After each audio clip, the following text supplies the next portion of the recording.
honor everybody's time. It's 1 o'clock. I've turned the recording on for us to get started. I'll welcome everybody to the Accelerated AI Club call. Lori, hi. Thanks for joining us today. Hi. Yeah, we have a wonderful speaker, Christina Sims.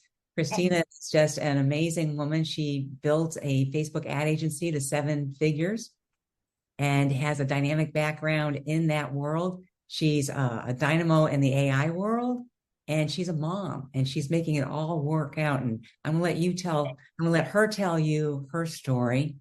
It's a beautiful story. She was one of our speakers on the Leap Forward with AI Summit, and she had contacted me a month or so prior to that, and she said, Teresa, I have a family commitment that week. I have to be with my family. And I was like, well, let's just pre-record your session. And we did. And it was we had a lot of fun.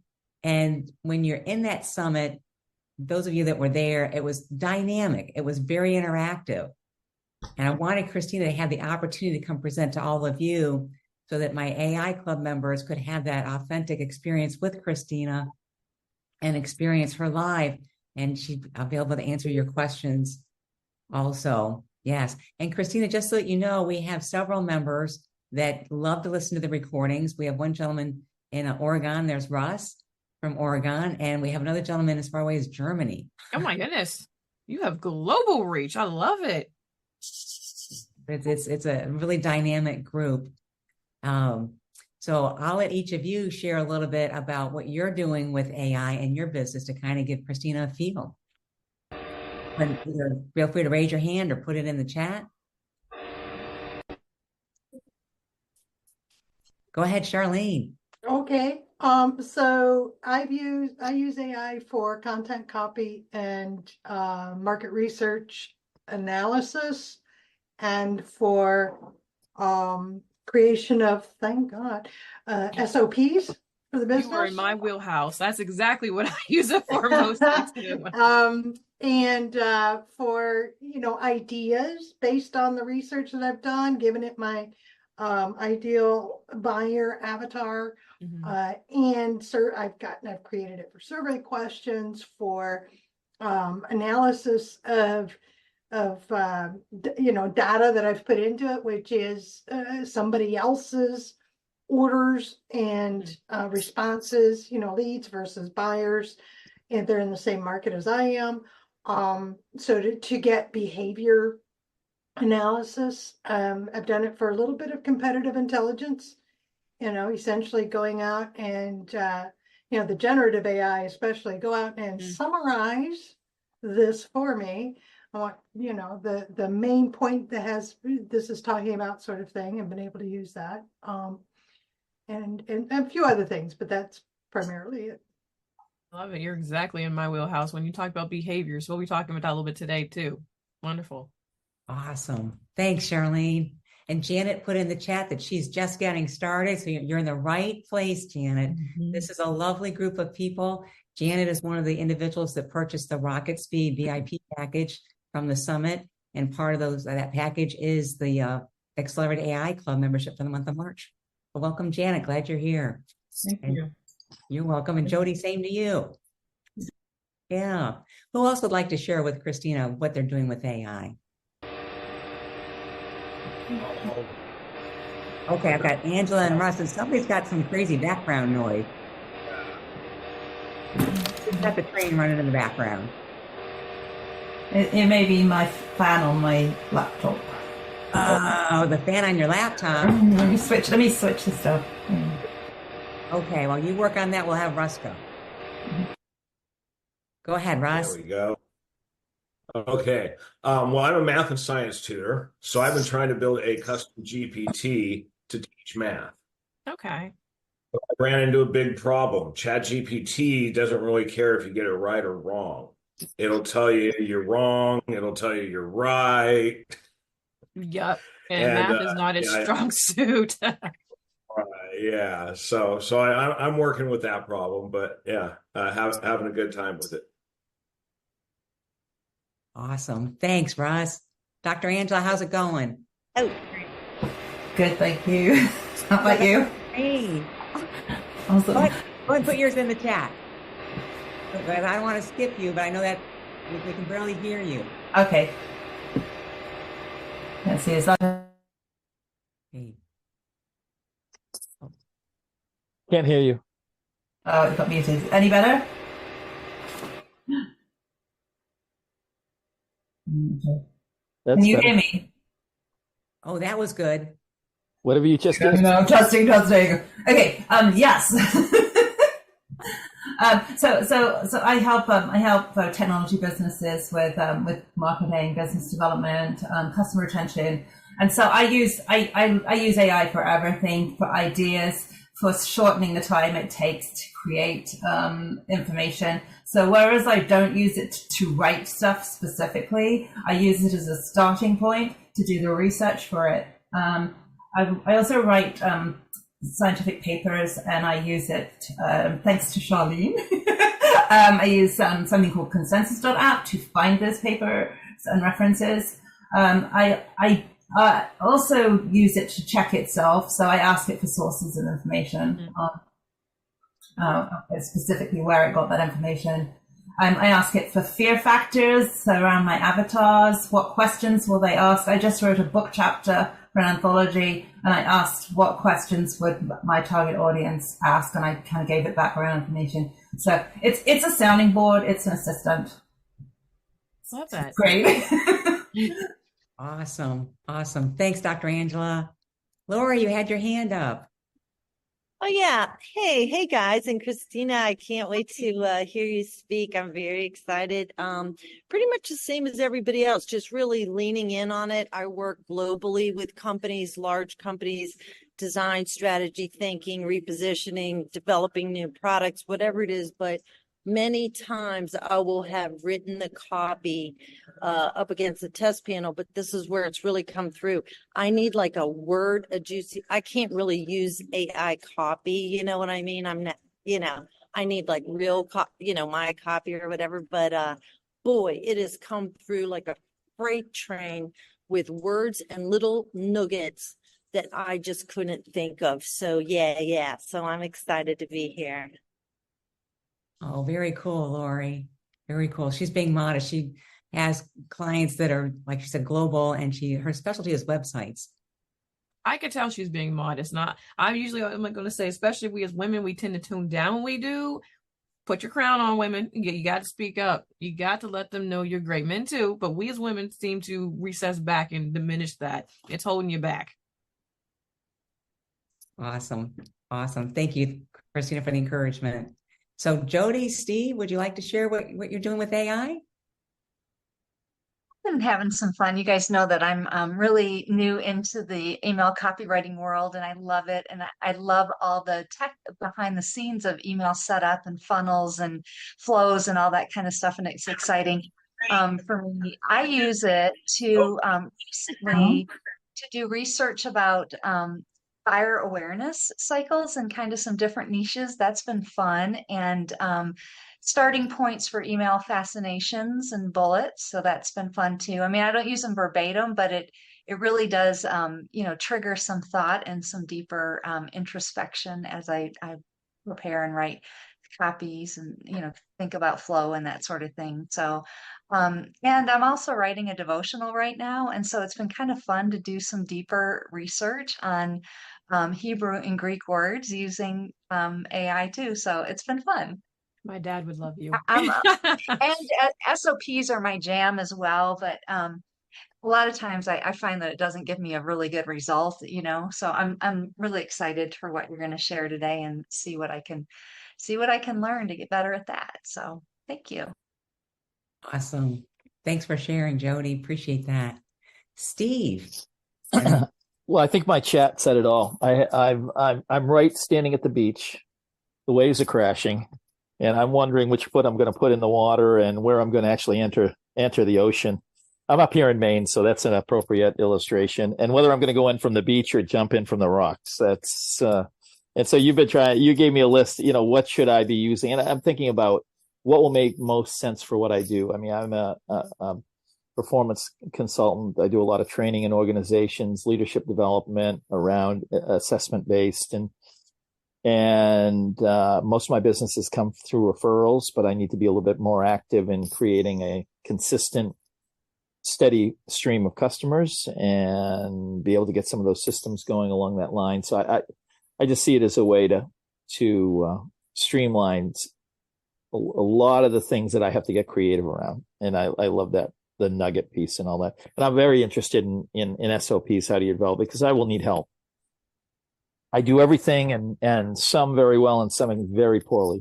So I need some people. I'm so grateful for you, Steve, to be here. And you've been on this journey with AI, and your curiosity has evolved into, okay, now I'm willing to do it. That's what's so cool. That's what's so cool. Thank you for being here and sharing that. Barb. Hello. Actually was able to join today. Great. I'm sort of with Steve. I'm just still feeling very overwhelmed by the whole thing. And I use it, periodically, but like for brainstorming and research and idea generation. I don't do, like a lot of the sophisticated things you're doing. It's just sort of all I can do to keep up with what's going on with it. Yeah, I hear you, Barb. And everybody and his brother has something to tell you about it and does. And so just even drowning in emails, sometimes it's hard. Gotta kick that shiny object syndrome to the curb, right? Yeah. Yeah. I don't know if this is helpful, but what I try to think of is, I have 3 children, they're grown, but I recall like when something new came to them and there were so many new things and vowels and consonants and subjects or whatever. It's like, just like, what would I tell my child? Like, just do one thing. Just think of one thing. Don't overcomplicate it. Don't put so much pressure on yourself, because people are not going to stop doing this in our industry. There's a million wannabe, can be, I'm the best, I'm the AI person. Don't let that drown you. You just take your best step. And you're doing a great job, and you should be proud of yourself. And I'm proud of you. And don't put so much pressure on yourself. I hope that's not the mama talking, but I hope I help you. Oh no, I appreciate that, Lori, and you're absolutely right. In fact, I've been getting off email lists. I don't know how marketers got this idea that I want to hear from all of them every day. I can't deal with it. So I'm trying to just narrow down and focus on one thing at a time. Smart. Good advice, Lori. Thank you for sharing. That's part of the essence of this group, Christina, is the openness and everyone boosts each other up. It's just so cool. Now, Kimberly, I see you're here and you don't have your camera on. Would you be able to share in the chat anything, or would you like to come on camera and share how you're using AI?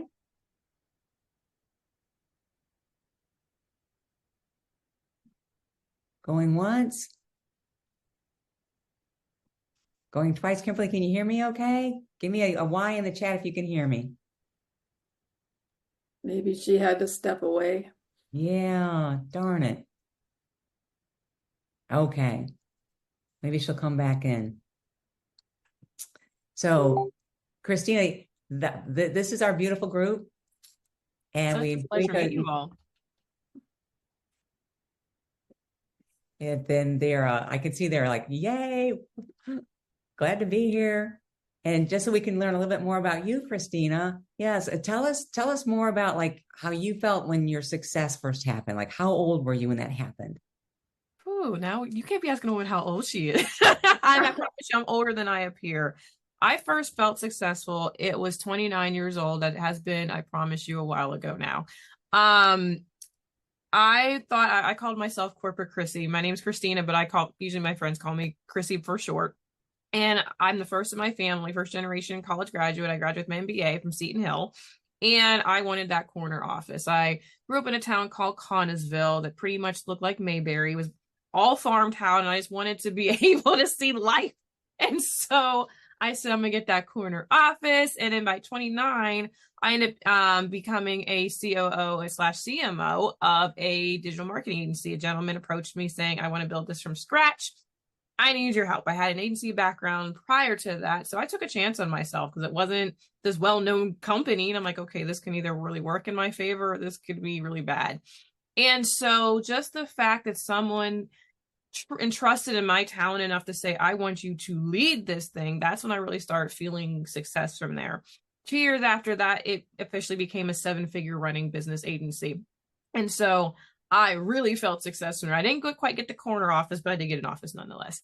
But that's when I really felt successful, because it was like all these things that you learned for so many years and learned in college is actually now an application. You know, I started a little bit slower. I call myself the late bloomer. Most of the people I went to school with, they had families with fancy connections and things like that. I had none, which is why I'm really keen on personal branding, because it can get you definitely in rooms where either your resume falls short, I always say, and sometimes even how do you establish that connection. So that's when success really started hitting me, like, I can do this. Oh, awesome. And at 29 to be a CMO, a COO, that's powerful. And the fact that you grew it to 7 figures is, you know, the proof is in the pudding there, right? It was a team effort. I can't take all the credit. It was definitely, but it felt really good to be a part of that.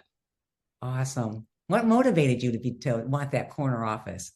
Well, I'm actually one of two. My sister is 8 years my junior, and so I always had this complex of, like, you know, the big older sister was maternal complex. I had to show her what success is like. We did grow up with a hard background. There was a lot of racism that I dealt with growing up, and so for us, it was more so trying to prove we belonged and that we also were enough. And I didn't realize till later on, I had to prove to myself, not the world. And then really for that and showing her that example. So I really took to heart of being that example for her, being the first in my family who had seen everything. Although I must say my sister has whooped me. Every record I made, she spanked it. So there went that. But, you know, for me, it was bittersweet.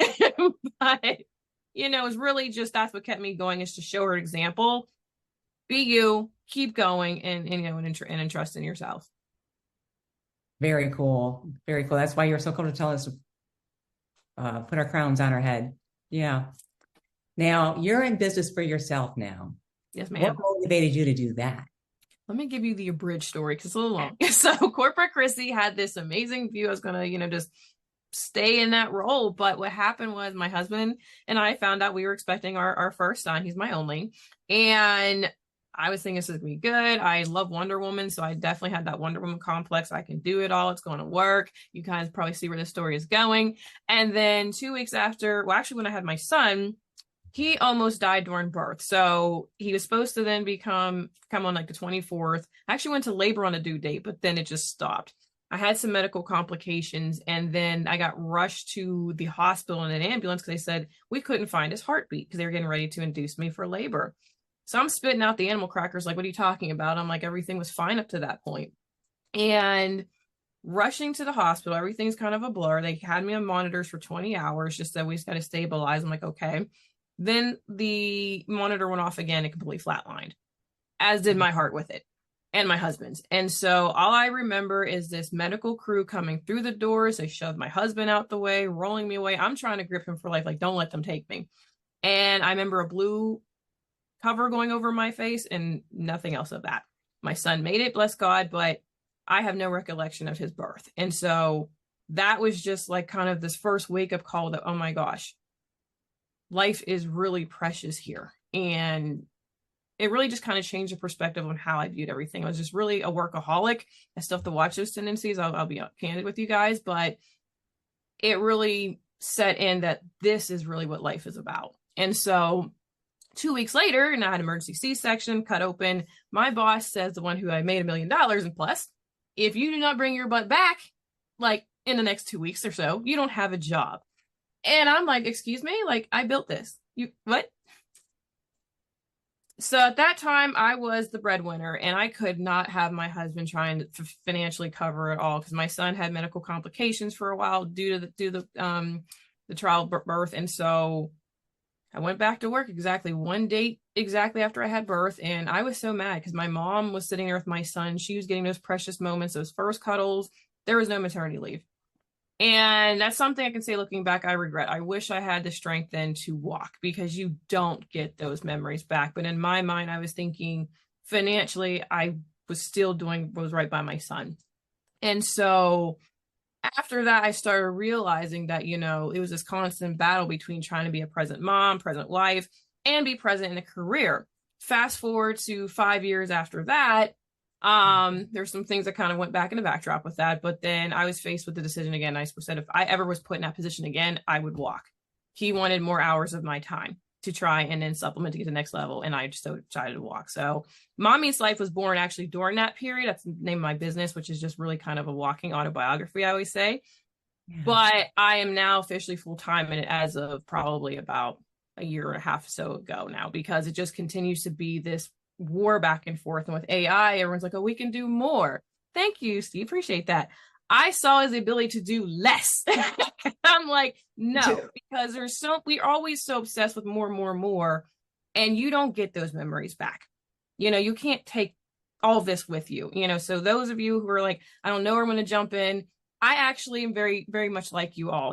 I like tech, but like I pick one thing and I marry it. So today's presentation you're going to love, because we're only going to one tool in the most basic of prompts. I like to keep things simple, because what I see now AI is giving me the ability to do is give me back my time, because you can't buy that back. That's right. That's right. And we only get so many minutes in a day. Everybody gets the same amount of minutes. All depends what you do with it. Yeah. Absolutely. Yeah. Powerful story. Powerful story. Barb was commenting in the chat, powerful story as well. I like that story. It's just so beautiful. And it gives us all such an essence of who you are. Thank you. Yeah.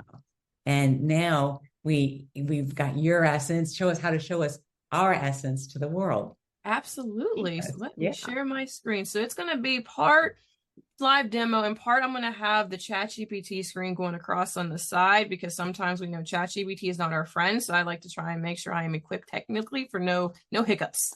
Before I do, let me turn this heat down real quick. I'm one of those cold kind of girl, and there we go. Okay. And like I said, any questions you have, wait for me at the end, and then I'd be happy to answer anything. Okay, here we go. So again, my name is Christina Sims. I'm so excited to be here with you all. I am a certified AI consultant. I'm also a personal brand and digital marketing strategist. And today we're going to talk about how to build your brand in under 30 minutes with AI. That's really kind of, I guess you say, my value proposition is I like to figure out how can I do it in the less time as possible, because at the end of the day, we have things to do, and more importantly, to be able to get back to who we're building our businesses for. So that's really the root of my purpose, is helping you grow and scale your passion without having to sacrifice for the profit. Can you guys see my screen? Yes, it's looking good. It's looking good. So I want you to take a look at this number. This is the number 20. Only this is now not any ordinary number. For you, it is your new challenge. It's how many times a customer now needs to see your brand before they decide they're going to buy from you. 20. That's 19 times of maybe later, not sure, or our favorite, let me think about it, right? So I want you to ask yourself right now, can your business wait for that 20th interaction? Most of us who have small business entities, that answer is usually no. Because this is now every moment that you're not capturing your audience attention, you're losing potential revenue opportunities for growth. Yeah. And last year was the year of authenticity. 2024 is now the year of authority. And one of the best ways really to establish that, of course, is through your personal brand. I'm sure you're seeing it everywhere now. I always love the fact that things that become popular become this buzzword, but they don't explain what it means. We're going to do that today. And really, personal branding is just the essence of who you are, what you do. And it's what people immediately think of you when you're in the room and even when you're not. It's, if there's one word they could describe you as, it should be synonymous across the board, no matter if it's with your friends, your family, in front of professionals. It's essence of who you are and what you want to be known for. And so people now also in this market are looking for a reason to trust you. Because let's be real. Trust is at an all-time premium these days, and everyone's holding their wallet a little bit closer. But there's one more number you need to know about, and that's the number 8. You now have 8 seconds to capture your audience's attention. And if you're selling on social media, you have less than 3. And so we know now it takes about a minimum of 20 interactions for them to decide they want to buy from you, and now we have 8 seconds to capture attention. That means the buyer journey for you all just got a lot harder and a lot slower. Or has it? And this is where we can change the game. Yeah. 3 seconds is not a lot of time. No, not at all. It's less than a goldfish. And it's getting shorter because now with social media, figure what happened to COVID, we all were online. And so what it has done is train our brain to constantly want things quicker. Even with Amazon, I know my husband gets tired of seeing a new package every day. So everything is so much more accessible that our audience has less focus, less patience. And like, again, one of the members said today, these emails are killing me. And as a marketer, I do not agree with the email every day. Anyone who does it to me, I'm out too. So I understand you. It's too much saturation. But with AI, and just think about that now, you're trying to break through to attention. Someone's got to break through yours. So now we don't have to wait for 20 interactions because AI is going to help not only make us visible, but unforgettable from the get-go. And my goal is to show you today how to expedite that speed of trust with your personal brand leveraging AI. Now, I need a little bit of audience participation. So if y'all already see how, I need to see the money signs or type the word money for me in the chat. Please and thank you. So we're going to go back to the beginning and elevate your customer avatar. Now, I know I had an avatar expert here in the group, so this one's for you. In branding, the strongest connection wins, and in marketing, the best communicator wins. And so AI is going to give us the ability to work best of both worlds simultaneously. So in here, and all you see here, this is my screen in which I was typing into ChatGPT. You're going to, oh, and by the way, if they want a copy of these slides, just let me know. I'd be happy to give the slides too, by the way. Oh, thank you. So you're going to tell ChatGPT who you are and what you do. And then you're going to ask it to give you a list of questions to consider to decide your target market. Now, I do this. Some of us already know who we serve. And yes, could you just put that in there and fast forward this process? Yes. But I find it better to do from the beginning because sometimes it's going to answer questions that we may have overlooked. And sometimes some of us might be overlooking an avatar that we might even be called more to serve and more equipped to. And this is going to work whether you have the free version or the paid version of ChatGPT. I use the free version for this. I do have the paid, but I use the free just so you can see it does work either way. And I use ChatGPT as I'm going to show for this entire presentation because for those who are a little bit more apprehensive as I was when I first started looking at AI, I'm going to say ChatGPT is the easiest one to use of them all. It's really that gatekeeper and you really can't mess it up. So in this stage, we're just setting this to the stage to really just define who you're most likely to connect with and some questions to consider. Interesting. So you're going to take ChatGPT. And again, this is all happening in the same window. You don't have to keep reopening up ChatGPT. We're going to train it to give us the response we're going to need on the runway of this one. So we're going to ask them to now condense those lists of questions they asked us initially to reduce them down to 5, but still give us the same result. And so ChatGPT now is going to pare it down to 5 specific questions as you see here. But don't worry. You're probably thinking, okay, how am I going to answer all those? You're not going to have to. So now you're going to ask ChatGPT to take your professional bio and answer those 5 questions based upon your bio. If you do not have a professional bio, you can ask ChatGPT to do it for you. You can ask to put in there some of your work background, some of your accomplishments, who you are and what you do, and it will create a professional bio for you. But you just can then put it back in this particular window. So for mine, it's saying I would resonate most with coaches, consultants, lifestyle, e-com brands, medium to larger corporations who are particularly struggling with building brand authority and need to streamline their marketing. Based on this response, it's telling me the decision makers I would need to contact, which would be the business owners themselves, maybe C-level executives and directors, and talk to them about how I help them create more personalized customer experiences. So now we have that little bit of background information. We're ready for the develop stage, which is we're going to actually create an avatar of our customer.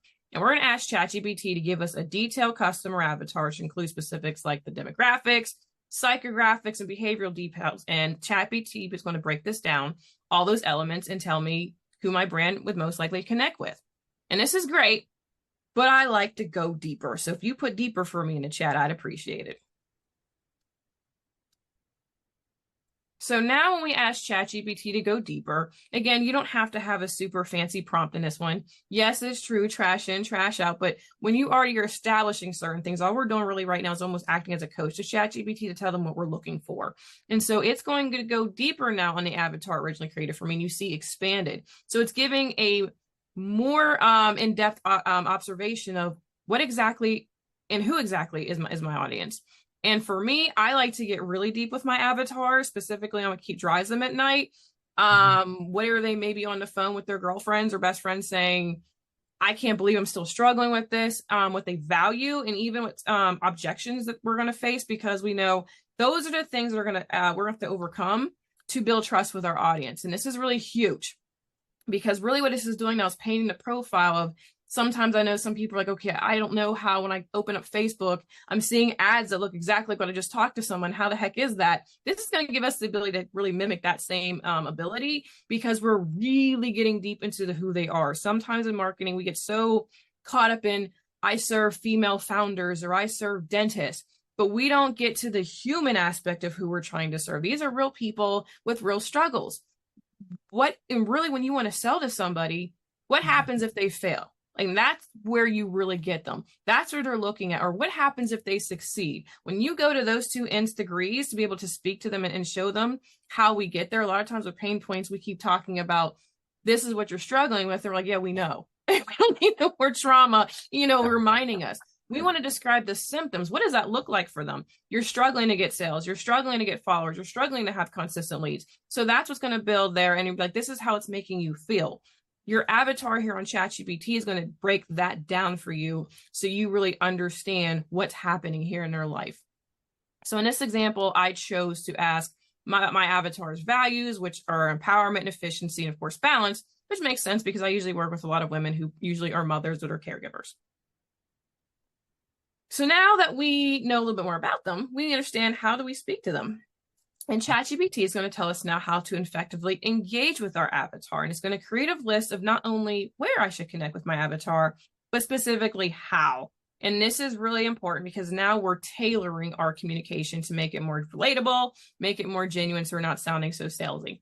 And it's going to also show you're more than just a logo. You're a real person trying to connect with them. And really, honestly, nowadays, it's actually easier to connect with your audience once you start getting their attention, because everybody's really starting to pipe out the same things, where when you start really speaking to the heart of where they are, it's easier to stand out. So for here, my audience prefers educational content in the form of blogs, personalized communication via emails. My audience is primary on LinkedIn. They like polls, prefer networking events. If they're like me, brunch, please, and thank you.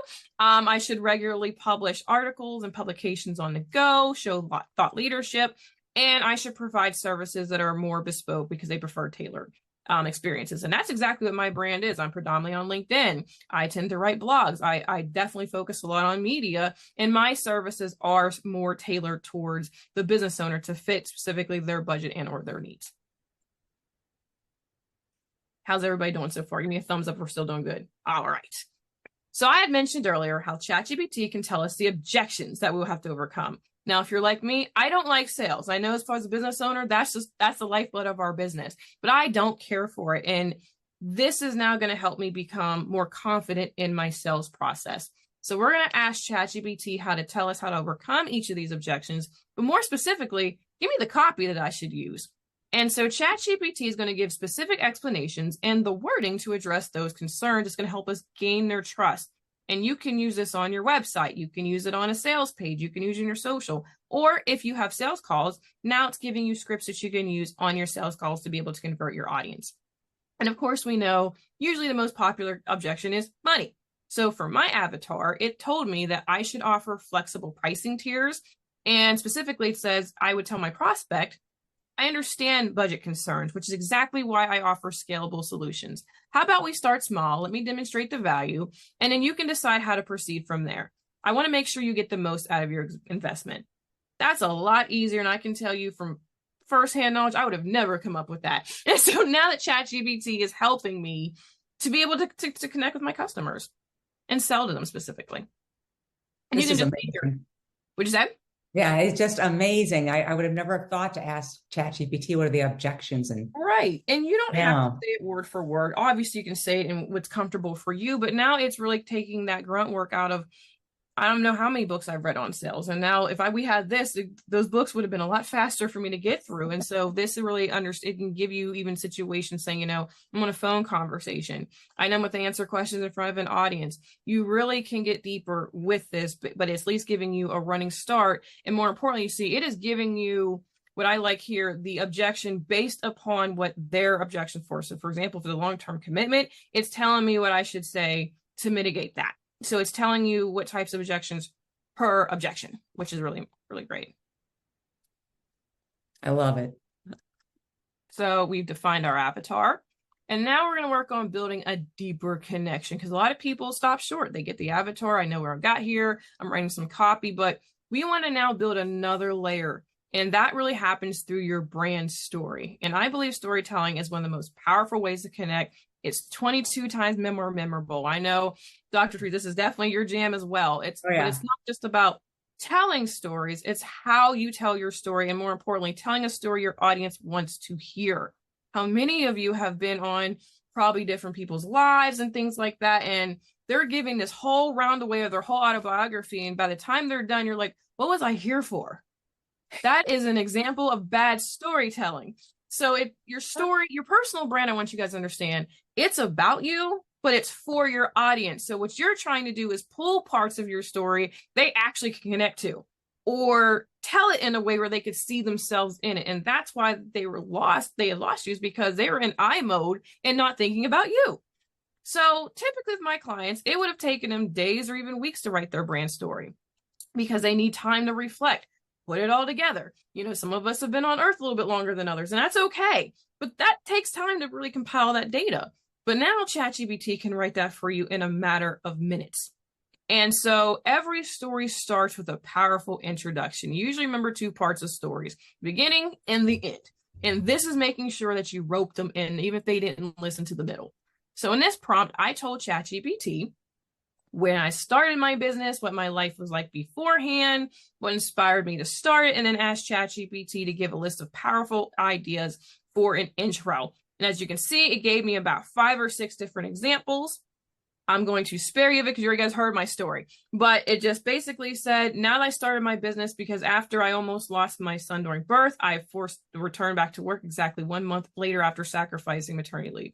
Now, what I love about this is ChatGPT is giving us choices, because it's really letting me decide what is the specific emotion I want to evoke, depending on who the audience is in front of.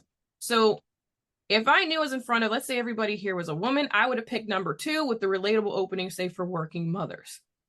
But not everybody can resonate with that. So it's really about reading the room. And this way, this is super powerful, because you can let them know what room you're going to be in, and it will make sure to write your intro in a way that would captivate everybody who's in there.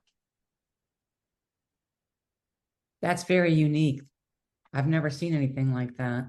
And that's super important, just because a lot of times when we write our brand stories, we talk about them, we write them once, let them maybe stick them on our About Me page, which, by the way, you want to make sure it's always a strong page, because that's the second most visited page on your website from your homepage. But we don't use the story. You know, the story is a strategic tool. And so your story evolves. You know, even your brand story, revisit it after every maybe major life shift that happens in your life. But at the end of the day, you want to make sure you're tailoring your story, because this is all about customer experiences and tailoring them through your personal brand to the audience you're speaking to. So now we're going to move to the segue and part of our story and the adversity that you face. And one of the things that people love in a story is tension. We need and crave a story plot. So we're going to ask ChatGPT to help us convey the adversity that we faced in a way that our audience can connect with. And that's the important part. And that's why beforehand we were doing the avatar, because now ChatGPT has compiled all this information. We've trained it on who we're trying to speak to and connect with in the first place. So I'm going to enter here how I feared rejection. I feared failure. I've experienced all of them, by the way. And I had imposter syndrome, and I was really struggling to juggle motherhood, my job, and building a business. It wasn't until I started sharing my story that opportunities opened. I started getting media features, and I even started acquiring my first clients. So I say all that to ChatGPT. And guys, don't worry about having to write or screenshot these prompts. You're going to get them afterwards. And I'm going to tell ChatGPT to continue from the opening line that I had chose. So you would select one of the ones that were given to you, and then write the rest of my brand story in a way that was going to inspire my audience and want them to connect and want to work with me. And you see here is ChatGPT is writing the next phase of my brand story. So it took my strong opener, then rewrote the parts in a format that would actually engage my avatar. And it absolutely is something I would say, like I have there, embrace it, own it. Let's reshape this world for the better together. Absolutely, it's something I would say 2000%. So start to even to get to know the emotions that you want to evoke, but also that are true to you as well. But now we need to deliver a grand finale. At this point, we have them on the edge of our seats. They're just dying to know, how does your story end? And as humans, we need resolve. We want to close the story loop, but in a powerful way. Think of it as, you know, I know everyone streams, but I think it's pretty safe with this audience. I'm also part of it where we were watching shows. I Love Lucy, and it drove me nuts when they would give the cliffhanger at the end, like, does Lucy get in trouble or not? We usually know the answer. Lucy's going to get in trouble by Ricky, but like, how this time? This is what we're going to do, is go back to that way. And thanks to ChatGPT, we're going to give what I call the mic drop moment. So I'm going to tell ChatGPT, I want my audience to feel inspired. You get to choose the emotion you want them to feel. Maybe you want them to feel motivated. Maybe you want them to be more thought-provoking and think about something in that moment. But I want them to feel inspired and compelled to work with me. So I asked ChatGPT to give me options for a powerful closing statement that will achieve this outcome. And so ChatGPT is now going to give me here a list of closing statements I can consider. And again, you pick the emotion, you pick the words you want to evoke, depending on what audience are you in front of. And each of these closers give you a different angle to consider. So voila, you have just now rewritten your personal brand story in a matter of minutes. And now I'm going to show you a live demonstration of the next part of now, how exactly do we apply this here? Give me 1 second while I'm switching over. Love that mic How are you drop. doing so far? This is yeah. Everyone's looking happy. Let me switch. Awesome. Awesome. Is everybody getting some ideas in their heads how to use this? Now, as you can see, I do not use any super complicated prompts. They are very fill in the blank, because sometimes I think when you use prompts that are overcomplicated, actually will confuse the system too. Okay, here we go. Can you guys see my ChatGPT screen? Yes. Perfect. Now, Yes. everything you guys saw beforehand, I had already put in here to train it, but we're not done just yet. Now that we know who we're talking to, specifically how we connect with them, we need to know how we're going to communicate with them. And that's where your brand voice comes into play. So I'm already going to paste the prompt in here, because it's not just what you say, but also, like I said, how you say it, and that resonates. So your brand voice is the personality of your voice, of your business, and it's really the heart and soul behind your messaging. So we're going to ask ChatGPT, we're going to say, based upon my target audience and brand story, please tell me what brand voice would best connect with this audience. And this is where you're going to make sure you're going to have consistency, because sometimes it's even how you say things that's going to connect with them. Think about your mother's voice, you know, or someone that's affectionate to you. We know it's going to trigger a certain biological response in the body, and this is really what's helping you do. So it's telling me I should be authentic and relatable. My voice should reflect real experiences and emotions and the journey, and of course, ChatGPT's favorite word, transformation, that you've undergone. Sharing vulnerabilities. You guys will notice, naturally, I will tell you, I'm very transparent. That was me anyways, but it's telling me my audience actually appreciates that. Empowering and inspiration, supportive and encouraging, conversational and direct, educative but not preachy. That's my favorite one. And it's really now telling you why, because a lot of times I think we get caught up, and especially now with the boom of AI, is you're getting all these things told to you, but they're not explaining to you why. Why is that important? What does that mean? So then you can have your own reasoning to see the purpose in this and then make your own decisions. So now it's recommending the tone of voice which you have, but now we need to be able to do the next part, which is your brand messaging. Now, a lot of times we've all created our I help statement, our elevator pitches, but there's more than just one. There's one that you can say, of course, which is your main one, which is usually what you put in your bios and across. But when you're doing your overall messaging framework, there's a lot of things that you can do. Like someone said, I do customer retention, marketing, and sales, and things such as that. So how do we be able to say all of those things in our message that communicates to our audience? This is what we do. And so what we're now going to do is have ChatGPT create those I help statements. I call them your core messaging framework. That's essentially going to tell your audience, I know what you need and I have the expertise, and here's how I deliver it. And here's the thing, you're going to get deeper. So if in this prompt, this is the longest one you have out the group, you will say, now please create for me, based on the information, my core brand messages that conveys my expertise what my target audience wants and what they really want into one sentence, so they see the problem I solve for them and want to work with me. You'll define this based on information below, and I'm going to input my expertise. My expertise is in the following areas. So my areas are in AI, copywriting, digital marketing, personal branding, and brand storytelling. I have a few more, but we're not going to type that list there. So those are my main core areas. And I want you to use my customer avatar for the problems they want to solve. Use my customer avatar profile for the goals and aspirations they want to achieve. Please give me a list of 10 and start each sentence with the phrase "I help." And you're going to love this one. Can't wait. I love how it's thinking with that bubble pulsating on the screen. Of course, the more you give it, the more it's going to think. The more it's going to pulsate, which is okay. I wanted to show you because some of us are multi-passionate or multi-talented. So it's now giving you all of those elevator pitches and your core brand messaging framework, because all of these things can be true at once. You have your primary statement, but now when you're trying to talk about the specific services or solutions that you provide and they fall into different verticals, this is how you were able to combine them. So from here now, you have a messaging framework that you can take into your social media, onto your LinkedIn, which is social media, but you get the point. You can continue to use this now to explain in different ways, because certain people also interpret what you do differently. So I help women leverage cutting edge AI and digital marketing techniques to build a personal brand that not only resonates with their audience, but also drives meaningful engagement and growth. I help them craft their unique brand story through targeted copywriting, engaging their audience and setting the stage for lasting success. It's putting in ways, and this is why this is different than your average elevator pitch. It is now focusing on what you do for them, but specifically, what is that transformation you're going to give them in a way, and using words that they're looking for. Because now what's happened is we fed it to them through the avatar. So now you're using keywords that they're actually looking to find, that they'd be searching online for. And the last thing I want to show you, because this is the part that I love, we can actually turn ChatGPT into our avatar. ChatGPT is fantastic at role playing. And so what I'm going to say now, it has all this amazing information. I want you to role play and act as if you are my target avatar. Please answer all questions from like my avatar. Do you understand?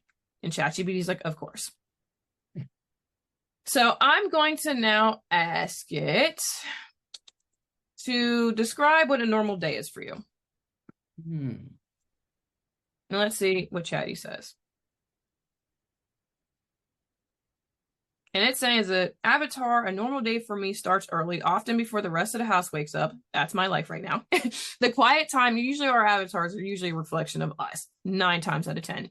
But then it's saying, once the house is quiet again, I transition to work mode. My mornings are typically filled with checking emails, client calls, and strategizing on my marketing efforts. I try to focus on the most pressing tasks when my energy is at the highest. By midday, I might be into deep content creation or managing my campaigns. So the beauty about this is, let's say you're trying to send email marketing, for example. Based upon this, it's going to tell you when the best opportunity, that in my case is she would be online to look. So it's saying right now, if she's in the aspect of mid-morning working on deep content creation, she ain't looking at her email. So I do not want, noon would not most likely work for me. I would need to send it maybe like a 6, 7 o'clock in the morning, because she's looking at her stuff beforehand, or towards the evening when she's put everybody to bed. So these are things that I love about this, is that we're thinking again, human to human selling versus just business to business. Let's see here. So let's say you have an offer. And for me, let's say I'm selling my AI powered personal brand course. And I would say, if I were to sell it, what would it need to include for you to buy it? And so now this is, you can help you with your offer structure. If you're trying to figure out what exactly is your audience looking for, this can help you. And again, this is a sounding board. So you can use other tools to get more granular and make sure things are factual when you need more real-time audience. But this is giving you the soundboard and the foundation to understand these are specific things they'd be looking for to be included in that course to even consider it.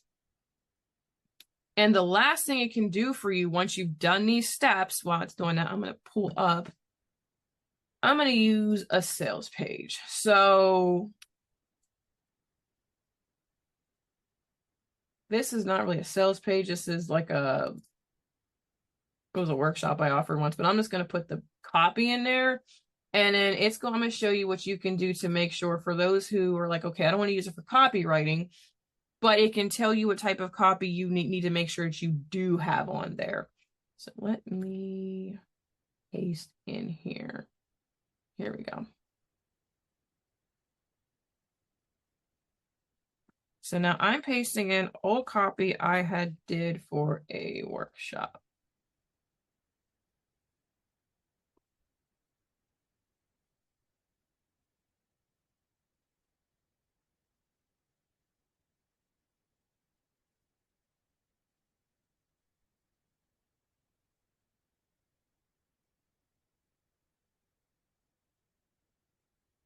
I never thought about having it help out with the offer structure. This is good.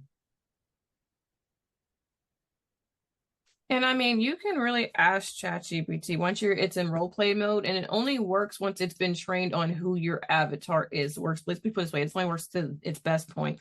And you can ask even decisions like, what does your avatar like, tell me about your decision-making process. So you could say something like, well, I take into account my budget first, or maybe I decide I like to be able to talk with my spouse, or maybe I like to be able to ask, certain of my colleagues what their experiences with that. Maybe I go and look up, I want to Google you first online and things such as that. So I'm just going to use that bit. It's obviously there's things missing, but it's going to now point to me. Oops, 1 second. I forgot to ask it to prompt. It's copying the stuff and I forgot to prompt it. Always prompt. Here we go. So what I'm going to say is, tell me what I should revise in my copy to make this more compelling to you to want to register for the workshop.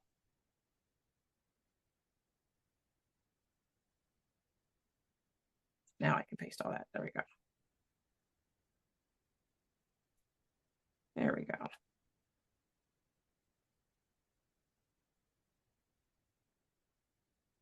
So now it's telling me, in this case, it's choosing to rewrite it, but I can even ask why it's doing that. I can say, give me a bulleted list of recommendations that I should change. I actually didn't do bad for copy. It's even showing you a structure. Your personal brand has the potential to shine, but the magic seemed to get lost in translation. The truth is, storytelling is an art, and not everyone is wielding its power effectively. So it's not bad for copy. I'm a little bit more picky with mine, but at least it gives you an idea. But let's just say I just want to know, give me really an analysis. And see here, this is what I'm looking for. Give me direction. So it's telling me I should lead with transformation, start by clearly articulating what they're going to get. We can even get more surgical and say, give me examples. You can continue to ask Chat if there's something you want to know more. You can say, give me, for example, the UVP. Give me a list of UVPs I should probably highlight more into this, and it'll tell you what it should. So that is, in a nutshell, that part. And let me switch back over.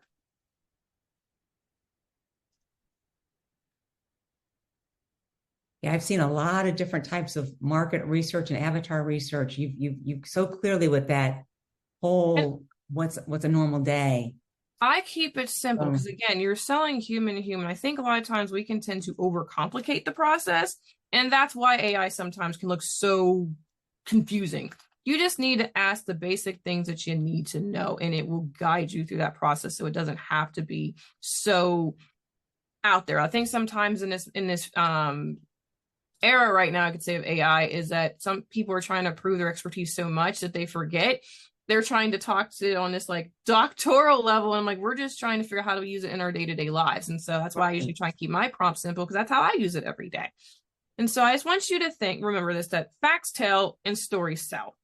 And that's especially the case with your personal brand. For me, it's always a combination of my brand storytelling strategically in addition to with showcasing thought leadership. And that's how we're continuing to build trust, but we're also building it in a way that it's what our audience specifically is looking for. So as you move forward through this age of AI, I want you to consider, how can you use personalization into your storytelling to build trust and connection with your audience? And more specifically, how can you make every interaction with your brand feel like a bespoke experience for your audience? Because that's going to be the key to being able to stand out, to getting more leads, and ultimately to be able to drive more traction to your business. So I have two things here for you all. The first, I have a free gift, and I'm also going to make sure to give all these links to Dr. Teresa as well. But this is the AI Personal Powder Brand. This has all the prompts in which I had spoke about today. Again, I'll make sure to leave with her my deck as well. And just make sure you guys get a chance for there. Please make sure to connect with me on Instagram. I am Christina Sims. I'm also on LinkedIn, and that's my website. And then I have one more gift for you all. This is called the Elevate Your Personal Brand with Your Story. This is a pre-recorded workshop I did in which I give you over 600 plus different ways to tell your story. You get access to a story bank, a story vault with over 60 prompts, but also there are bonus GPTs. So in this particular offer right here, when we talked about the brand story, instead of doing all those prompts, you can actually use a personalized GPT that will write your story for you in a matter of minutes by answering a few questions. There's also a $1 million elevator pitch GPT in there, into which you can enter in your information. It'll give you those I help statements. And I also have in there a personal brand auditor. So you can go in there and say, this is what I'm doing with my brand. This is what's happening in my business. And it'll give you personalized recommendations, as if they're from me, that you can do to be able to enhance your personal brand. Again, I'll leave this information with Dr. Teresa. So that is all. Any questions you have for me? Oh, Christina, thank you for your generosity. Jody's asking to go back to the last slide. Yes, ma'am. This one? That one, Jody? She's fine. Yes. And Steve had to run, but I know he had a question about how do you keep all this data organized as it's peeling out of ChatGPT? Right. So what you can do, did everybody get, I'll make sure to leave this. If you guys didn't get these things, I'll make sure to give them to you. So thank you. It's very gracious of you, Christina. Thank you. My honor. 2 ways to go about this. Let me bring up my ChatGPT. So here, and I'm not going to lie to you, I'm not the best at this part. You can, when you're doing your, actually your windows, you can name them here. So if you click on these 3 dots, you can click rename. And as you see, are like a whole host of things I've done. I'm planning my sister's wedding shower. I have in here about how different things I've spoken on. So you can name them in there. I wish there was a way to categorize a little bit better on that side. Not so great. But what you can do is also use a Google Sheets document. That's what I've been using right now. And I have all my prompts saved in there. It could be, and I do them a little bit more extra with my saving of how I do things. I'll have them segmented for like branding prompts, operations, SOP development.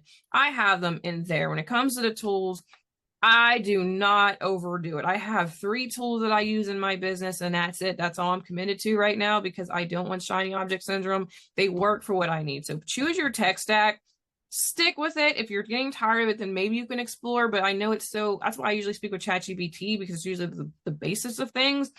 Figure out, I always say, do an audit on your business.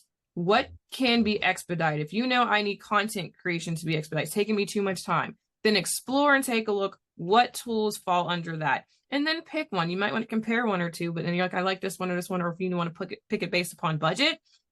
If it has a membership, that's how I go about that. And I only use the tools that I need.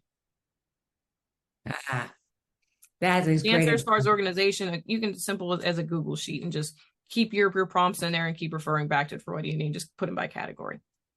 Perfect. Categorize the prompts and the responses too, right? Yes.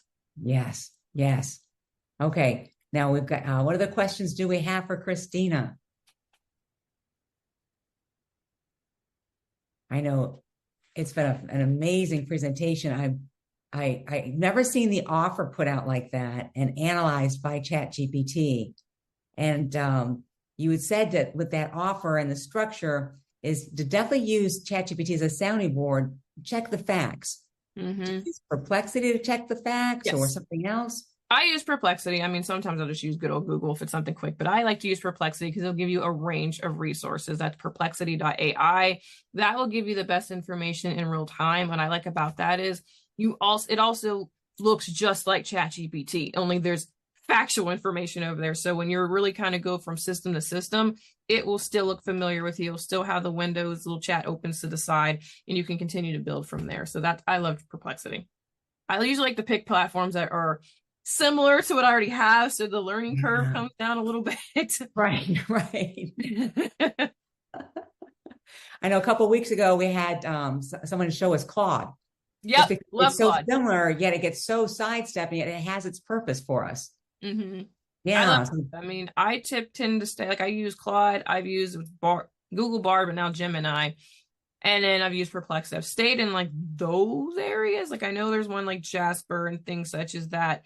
The only reason why I've liked, I will say ChatGPT and Claude is I can personalize a little bit better than I could say like a Jasper ad, someone else's copywriting tool, you know, and Right. I'm not like knocking on people's tools, but it's just a lot of times for me, since I am a copywriter, I have to write in different styles depending on who my client is. So those give me just a little bit more flexibility. But it's all about really finding the platforms, if you're going to use it specifically for your needs, that you can customize the most to get you the response that you're looking for. Nice. Now, are you taking on new clients? Is there a way for the members to work with you? Yes. So if you visit my website, www.christinasims.com, you can message me through there, or you can just message me on LinkedIn. Again, I will put up here my contact. I work primarily in marketing, operations, copywriting, and I do some AI consultant, but that is mainly, and I also build custom GPTs. I'm looking for the share screen. There it is. Awesome. Those are my main verticals I work in right now. And yeah, happy to, if anyone just even needed just a couple questions to be answered, I'm always accessible. Awesome. There's been a lot of gratitude expressed in the chat. Yes. It's an honor to speak with you all. Absolutely. You're very amazing, Christina. What you've done with this, you've taken it to a whole new level. And looking at, I feel refreshed, you know. I think it's just easy to get caught up in the complications, but it's just one of those, you just build each step at a day. You know, and most times a lot of the complicated things you see, you really don't need them, truthfully. Right. Nice to know, but I have a client that about once a week, he sends an offer over to me for another tool that he wants to get. And I'm like, no, stop buying stuff. Oh my goodness, it adds up. I know.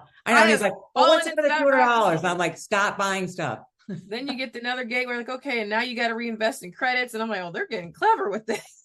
Right.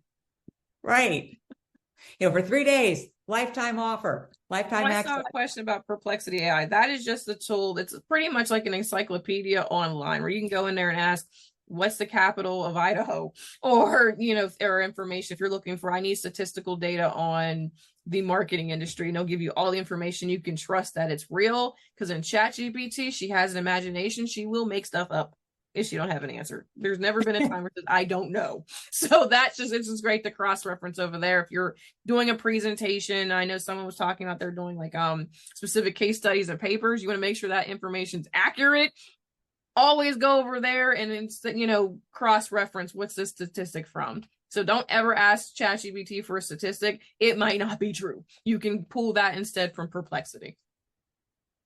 The double check system. I have a quick question. Christina, thank you so much. This was so timely for me because I'm working on my branding on my website. So I'm just like totally pumped about it. I think it was Charlene that may have mentioned Consensus AI. What is that particular tool in a nutshell? I haven't used that one at all. I will be candid. I only picked 3 I really master in, so I'm not sure on that one. Teresa, do you know? I was going to say, I know Angela uses it.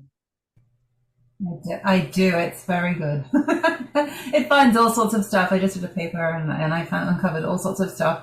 It's centered around peer-reviewed publications, not just blogs. It actually comes back with an opinion on the answer to a question if you ask it that, or you can just put in keywords and it will find you papers with links to those papers and a 1-paragraph summary. So it's very much a shortcut to putting beef behind not just academic papers, which is what I do. It's actually, if you put references in a chapter or something that you wrote, it gives you huge credibility. So it's called consensus.app, and there's a free version as well as a paid So one. can it give it in a nutshell what the major study components were and the findings and that sort of thing? Well, what I can do, Jody, I can share with you that recording. How does that sound? Yeah, Charlie went through it, but definitely play with it because yourself, and you ask it some questions. You could ask it, non-steroidal anti-inflammatories, something that will help you with blah symptoms, something like that. Or you could just put in keywords and have it come back with relevant data. You can kind of rein it in. So you can say, I want this information for in humans versus, in dogs or something like that.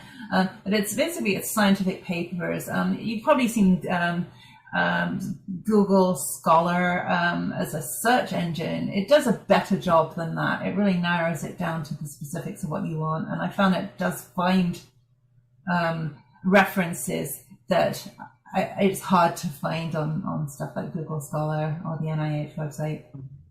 And a lot of it, I love Christina's approach. 3 tools, that's it.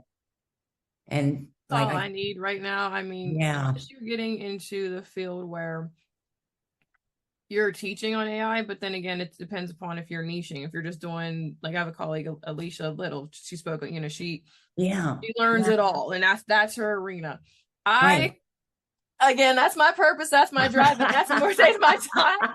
We ain't doing that. So I usually stay in the lane. I know some few other ones but it's mainly if it's got to be in branding, marketing, and things such as that. So again, just be aware, of course, of what's in there. But unless it's a pressing need, I really need a tool, I'm just dissatisfied with the one I'm using, there's no need, or else it'll just really confuse or bait you into spending more money you didn't need to. Or it's a rabbit hole. They say take a shovel with you down the rabbit hole. Because they will take you down all the way down. Right. Or you're going to need to dig yourself a new rabbit hole because of when you're in is way too deep. Yes, I have made that mistake. Christina, this has been powerful. Thank Very you so powerful. From your story through what you've conveyed to us and your generosity and graciousness to share the slides. Oh my gosh, I know anyone that works with you is got to be thrilled and amazed with what you do. Thank you so much. Absolutely. Well, before I forget, Russ, you mentioned you were trying to do the mathematical. You might have to go in your back end and program certain answers in there so it only will give that specific answer. There are certain prompts you got to tell in ChatGPT, do not make up the answer, only refer to the data set I provide you. Try that one. Okay, will do. Thanks. Awesome. That was that. Oh, that's cool. Give it rules. Don't make it up. You have to be that literal with ChatGPT, or she will do it. I've been thinking about defining the conscience for her. Mm-hmm. But you can just put data sets in there. If you have certain formulas to work out of, try that one again. It's not really great with math, so you might have to maybe see if there's something else you maybe can integrate with it. But I would try that first before you have to go into the other complication. So possibly giving it mathematical tables as knowledge files in a GPT. Mm-hmm. But make sure it stays within your knowledge files at all times. Yeah. What's that, Ross? Yeah, I might be able to make that integrate with Wolfram math, and it does all math, everything from simple addition all the way through to tensors. So yeah, it's that just might work. And you're passionate about it too. Yes. Oh yes. Oh yes. Yeah. And Love Russ, math. Don't you have a special program for girls in STEM? Well, I was kind of piloting a women in STEM mastermind for a while, and I was just working with my little group of students, and out of 15 girls on my list, I had 2 show up 2 separate times out of 3. So I've shelved that for the time being. Ah. I'm actually bringing it as a hot seat to the Titans in May, and Great. I'm going to see what kind of what else I can do with the idea. I don't think the idea is dead. I just don't think that I started the right group. Mm-hmm. You can definitely use ChatGPT to really break down the application of it, because I mean there is a huge demand in that, and it might be maybe you're targeting the wrong one, Right. like the wrong decision maker. Because I mean most kids now like I That don't want actually to do has that. almost, yeah, that has actually almost been my biggest marketing problem of all time, is just the list. Mm-hmm. So yeah, if I could use ChatGPT to actually do better list generation for me, that would be super powerful. Dr. Treese, you guys have time? Maybe I could try to assist. Do you have? May I? Time. I'm good. Okay. All right. Let me. And if you need to let's peel try off here for a minute. But this this is just fun. We're going to try for a minute. You got my wheels going now. Let me reshare. Well, you know what? I had a same problem with the mastermind last year, Russ. And I'm sitting here thinking, yeah, if I'd have had ChatGPT last year. Okay. Right. Tell me about the offer. Okay. This offer was for college women in STEM majors. My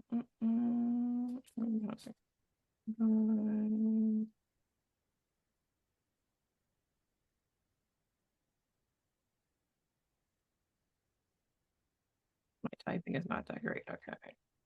I want you to provide. I still type with 2 fingers. I do a lot of cat. Or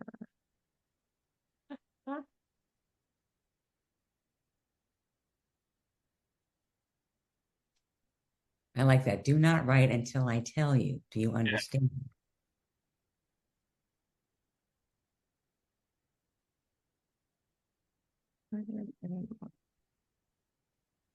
So what we're doing, I'm giving it a role. ChatGPT works better when you give it a role. All right.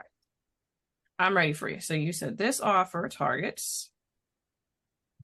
So yeah, the offer targets college women in STEM majors. Are the STEM majors female as well? This is only for women. I think it's college women with a STEM major. Am I right? Right. Russ? Oh yeah, right. Yes. In STEM majors. Yeah.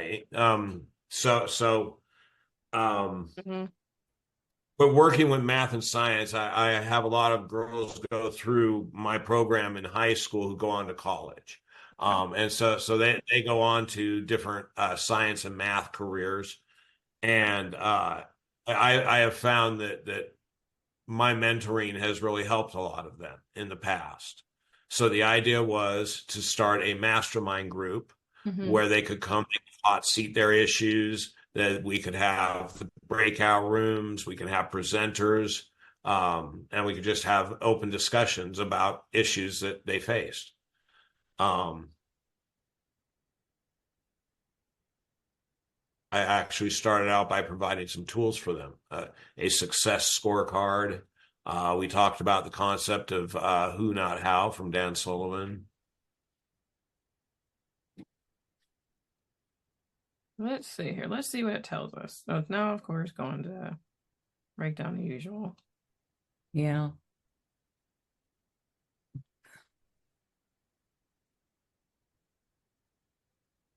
Psychographics. There's the fun stuff.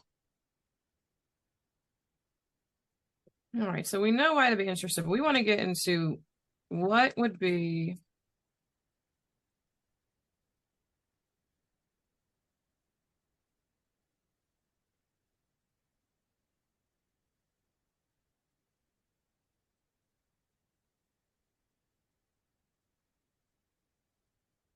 I want to get to the point of why are they not buying. And all this is doing right now is just training ChatGPT a little bit about them.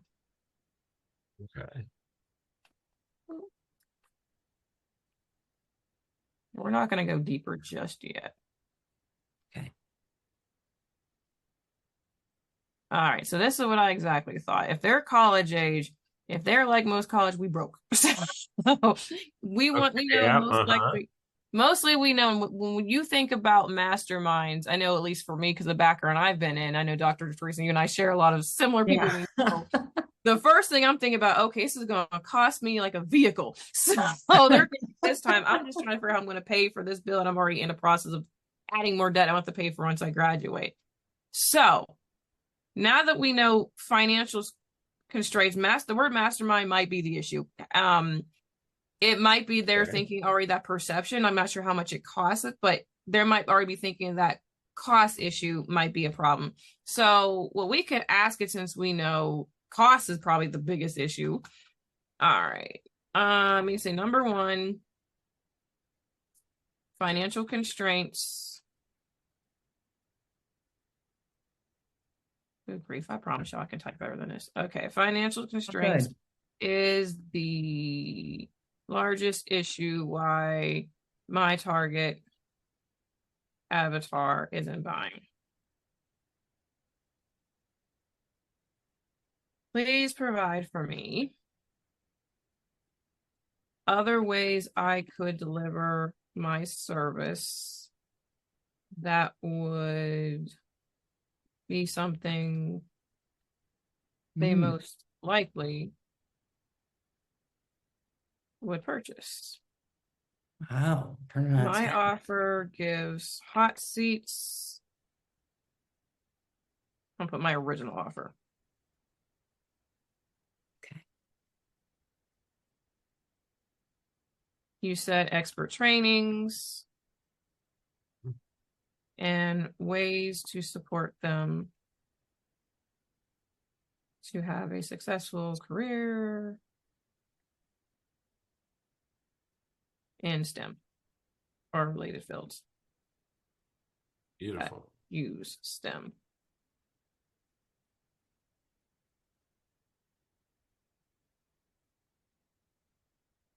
So now you can do mini masterminds, and that's starting to become popular. Those are usually like 3 or 6 months. Lower costs, of course. Oh. Group coaching, subscription-based content. So they're used to, we're thinking about this demographics, it's telling us about 18 to 24.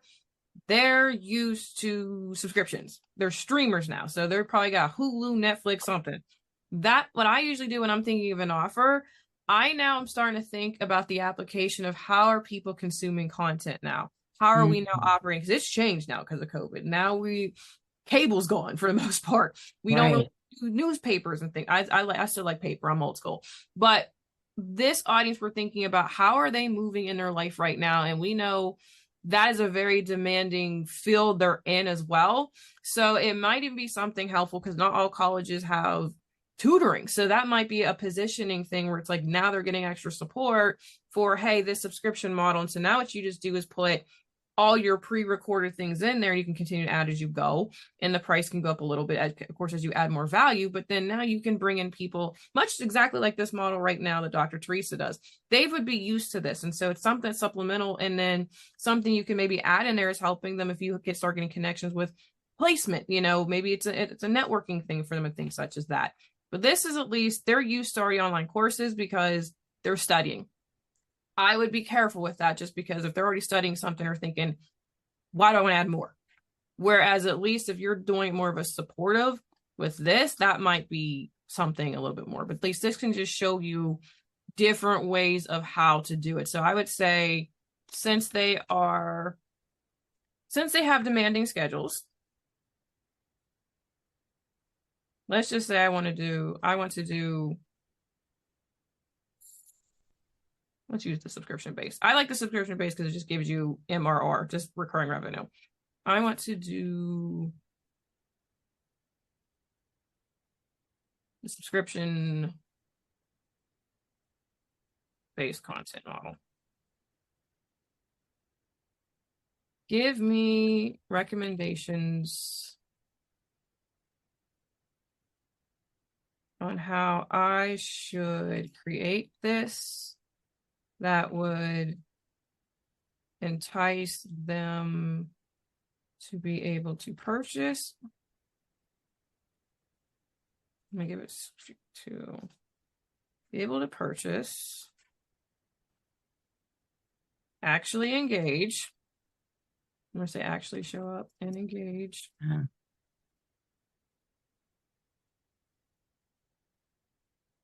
And other value adds I could consider that would be of support and interest in. So you can see I'm just continuing to ask more because the thing is, we know how do we, you have two issues, one, price, and two, getting them to show up.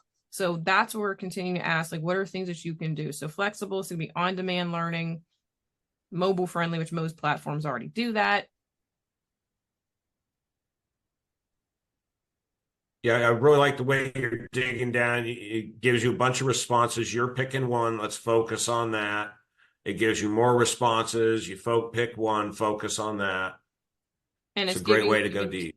even tiers. You maybe have 3 tiers that they can do, like, easy, trial, deluxe, or something like that. And engagement techniques. They like certifications. They love certifications. I would say anything that gives engagement, and also anything that gives them the ability to network, because really it's about connections and who you know, and especially coming out of college or looking to have an opportunity to get hired or even to be better or have an alumni work. I think the more you model it to the existing environment they're in right now, that they see it adds versus takes away from that time, they should be able to do it. Do you have ChatGPT 4? So I can share with you this window. Do you have ChatGPT? Yes, I do. Perfect. Okay, so I'm going to put this here in the chat for you, and you'll be able to see all those prompts. There we go. Hopefully that was helpful. Beautiful. Awesome. That was extremely helpful. That was very cool. It was interesting to see how you took like the one concept, like Russ said. I just continue just thinking I just find what's my problem and keep we're going to dig the hole. We said we were digging the hole. We're going to go down the rabbit hole for this one. And this is where it's okay to go down the rabbit hole, because you're trying to get to an answer. Very cool. Thank you so much. And That yeah, was like awesome. Dr. Angela saying, if you target their parents, I mean, you can maybe, if you want to go into them, or if you get people to sponsor this, a lot of people want sponsorships, they can sponsor scholarships through your things. There's different ways you can help them with the financial aspects with it, of course. I would have to discover the parents too. Yeah. I actually adjust my marketing to the moms. It's like 80% moms, 10% dads, 10% students. Yeah. Definitely get the moms, because usually they go to the dad saying, we need to buy this. I'm starting to learn that world now. Yeah. So Russ could take that exact same set of prompts and target the mom. Here, one last one. I'm gonna put it in here so then you can have it in there. Let me share the screen. I'll put it in there. If I were to, you are a real class act, Christina. You're amazing. Oh, I'm here to help. If I were to target mothers to track them to register their child, whatever, into the subscription, how would you approach marketing to them to sponsor their child? And again, this is something you can absolutely get other sponsors, because it's in educational. You can, like kind of with college, they had like the boosters with the mothers and things like that. So you can definitely get other people involved in this. Where, I mean, obviously there's a marketing opportunity with this as well, where you can sell space, or then they're in there as registered, say, vendors and things such as that. But will tell you now what the mothers would be looking for specifically. Awesome.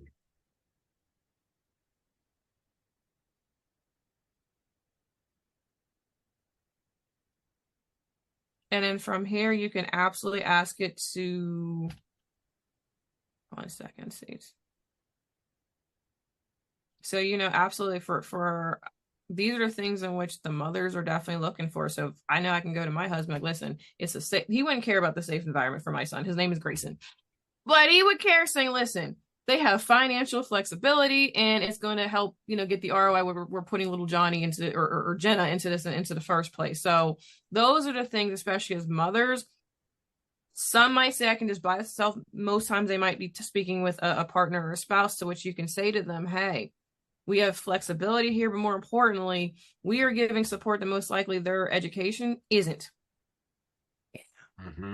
Because we know colleges are about money. They're going to obviously put their best resources into who's ever giving to the annual fund that the colleges send us all the time. So this is, I definitely think if you can show, especially given this market right now, the ability to help them get placed somewhere afterwards and have successful careers, you got it. But now you can, I'm just going to resend this. I'm not sure if it will have the update, the last one you got. So I'm just going to resend in the chat. But that can help you from there. And you can go backwards if there's something else you want to revisit. You can always go back and re-ask it in there. There you go. But yeah, it'll give you the whole playbook. You can ask it now that my program has these specific aspects to it, and it's this style of platform membership, mini mastermind. Give me a script to sell to them. These are objections that I will need to make sure I overcome in them.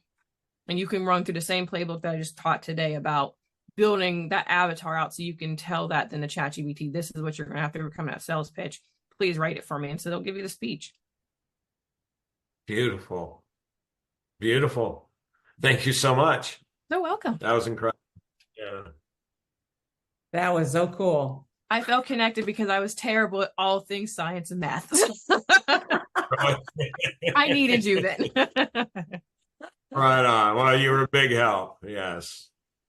I can't wait to see your membership grow and the whole thing transform for you, Russ.